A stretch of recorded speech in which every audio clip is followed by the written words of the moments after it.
प्रयागराज कुंभ जानने के लिए रेलवे स्टेशन पर भीड़ जमा थी। अचानक भगदड़ हुई, कुछ लोग घायल हुए और कुछ लोगों की दर्दनाक मौत हो गई। और ये सब कुछ हुआ देश की राजधानी दिल्ली में।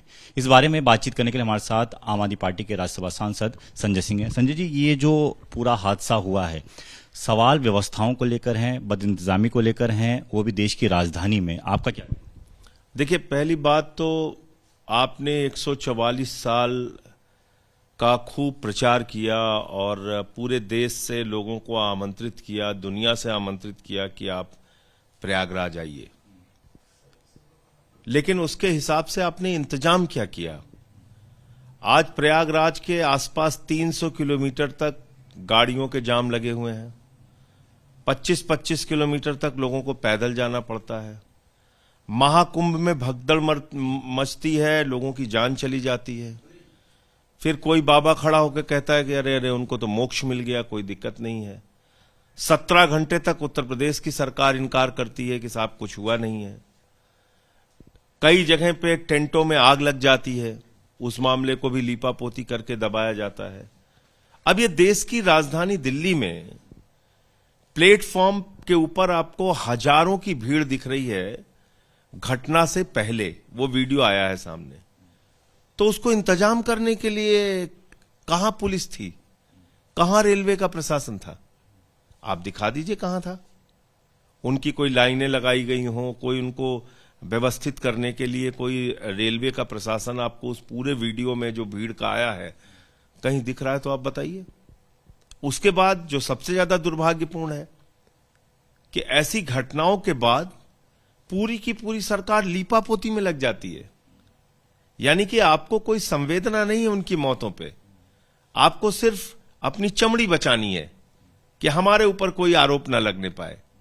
रेल मंत्री जी घटना के बाद इनकार करते रहे।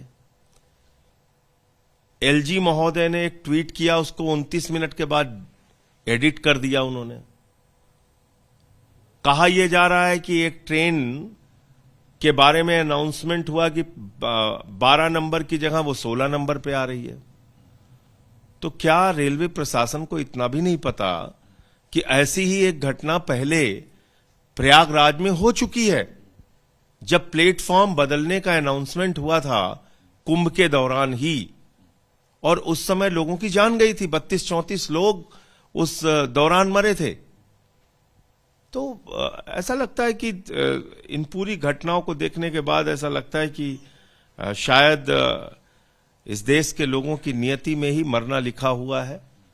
कभी नोटबंदी की लाइनों में खड़े होकर मरना है, कभी कोरोना की महामारी में मरना है, कभी रोजगार मांगने जाइए तो लाठियों से पीट के आपको मार दिया जाएगा, कभी फसल का दाम मांगने जाइए तो आपको लाठियों से पीट के मार दिया जाएगा, कभी ट्रेन का एक्सीडेंट, कभी प्लेटफॉर्म पे मरना है, कभी रोड के एक्सीडेंट में मरना है।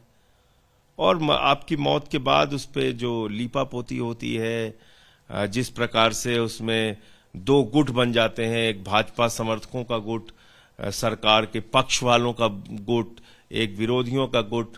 हम कुछ बोलेंगे तो फिर इसको गालियां दो, ये तो धर्म विरोधी है, ये तो सरकार की आलोचना में ही पड़ा रहता है। 2014 में तो इस देश में भगवान अवतरित हो गए, तो भगवान की आलोचना आप कैसे कर सकते हैं? वो तो महान है, वो तो सब कुछ जो कर रहे हैं अच्छा कर रहे हैं। तो ये स्थिति है। मैं अपनी ओर से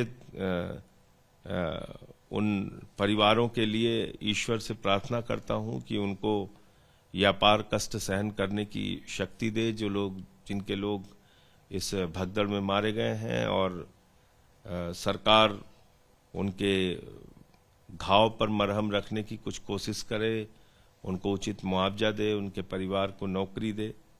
और रेल मंत्री जी की जवाबदेही कब तय होगी, ये भी एक बड़ा सवाल है, क्योंकि रेल मंत्री जी के कार्यकाल में इतनी सारी ट्रेन दुर्घटनाएं देश भर में हुई, और वो बड़े बड़े दावे करते हैं, बड़े जानकार भी हैं, लेकिन मुझे लगता है कि कुछ भी अब उनके बस का रहा नहीं। पूरे महाकुंभ में ऐसे वीडियोस हम लोगों ने देखे जहां पे कि एसी की डिब्बे लोग हिंसा करके तोड़ रहे हैं, उसको यात्रियों को मारपीट कर रहे हैं। कहीं कुछ नहीं। तो रेल मंत्री की जवाबदेही कब तय होगी, ये भी एक बड़ा सवाल है। आप लोग मांग कर रहे हैं कि रेल मंत्री पे कार्रवाई होनी चाहिए। मांग करने से कोई फर्क नहीं पड़ता। हम तो मांग करेंगे तो उनको 4 साल और रखेंगे, कहेंगे इसने मांग किया है तो इसको हटाने के लिए तो 4 साल और कहेंगे रखो।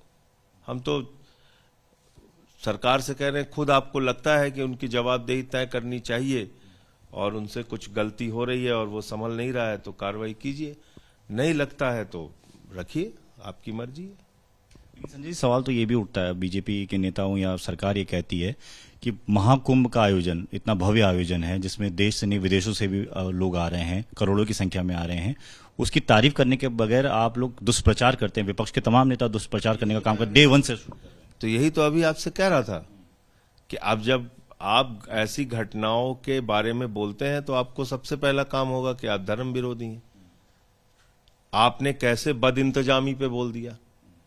अरे भाई, धर्म एक अलग विषय है और उस धार्मिक आयोजन के लिए व्यवस्था में खामियां एक अलग विषय है। आप दोनों को कैसे मिला सकते हैं?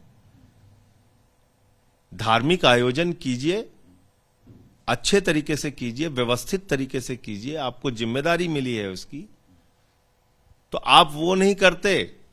आपकी बदइंतजामियों के कारण लोग मरते हैं और उस पर अगर आप सवाल उठाइए कि बदइंतजामी क्यों है, तो फिर आप धर्म विरोधी हैं। कैसे उत्साहित हों बताइए, आप जरा मुझे समझा दीजिए कि अगर टेंटों में आग लग रही है, लोग देख रहे हैं अपनी आंखों के आगे, भगदड़ में लोगों की मौत हो रही है, महाकुंभ में रेलवे प्लेटफॉर्म पे लोग मर जा रहे हैं भगदड़ के कारण, वहां कोई प्रशासन का इंतजाम नहीं है, तो इसकी तारीफ कैसे की जाए, इसका कोई तरीका मोदी जी से या बीजेपी वालों से पूछ के बताइए, तो हम लोग भी वही लाइन बोलना शुरू कर देते हैं। वो इस मौत पे तारीफ कैसे की जाए, उसका कोई तरीका अगर आरएसएस के, बीजेपी के और मोदी जी के और उनके लोग मुझे बताएं, मेरी मदद करें, तो मैं कोशिश करूंगा कि वो सीख लूं। अभी तक मैं सीख नहीं पाया हूं, माफी चाहता हूं। तो बदइंतजामी और अव्यवस्था के चलते लोगों की जान गई, ये कह रहे हैं संजय सिंह, और इस पर रेल मंत्री पर कार्रवाई की जरूरत है। कैमरामैन अजीत चाकू के साथ दीपक सिंह रावत, एबीपी न्यूज, दिल्ली। दुनिया बदल रही है और ये भारत के लिए ला रही है इन्फिनिट अवसर, जिसे हम कहते हैं मिनट इन्फिनिट। आइए आइडियाज ऑफ इंडिया के मंच पर समझे इसी मिनट इन्फिनिट को 21 और 22 फरवरी abplive.com पर।